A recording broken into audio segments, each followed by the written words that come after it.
Yetim bolalar va ota-ona qarmog'idan mahrum bo'lgan bolalarni davlat tomonidan qo'llab-quvvatlashning yangi tizimini joriy etish chora-tadbirlari to'g'risidagi prezident qarori asosida mamlakatimizda boquvchisini yo'qotgan yoshlarni ijtimoiy himoya qilish, ularni uy-joy bilan ta'minlash masalasiga alohida e'tibor qaratilgan. Xususan, kuni kecha qaror talablaridan kelib chiqib, Qoraqalpog'iston Respublikasining Qorao'zak tumanidagi 2 nafar yosh o'z turar joyiga ega bo'ldi. Xalqimizga xos bo'lgan mehr-oqibat g'amxo'rlikka muhtoj insonlarga yordam ko'rsatishga qaratilgan tashabbus bugun har bir hududda o'zining amaliy ifodasini topmoqda.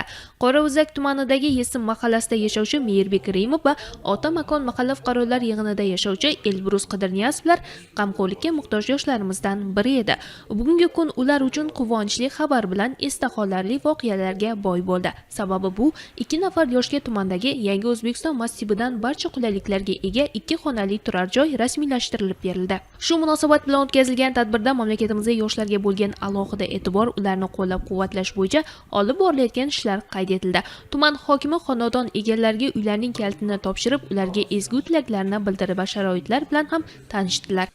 Qavundерлігімдегі Mehirbek балама президент тарапынан беріп атқан жәрдемге рахмет. Осындай балаларды қоллап-қуатлап, мінекей барлық шариатлары бар екен. Алғысым шексіз.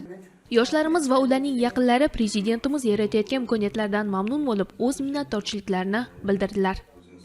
Осы жылы мен үшін қуанышты жыл болды.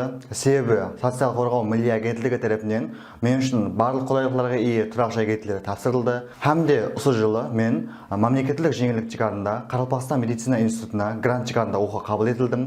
Қазірде студентпен һәм ілім сырларын үйреніп отырмын.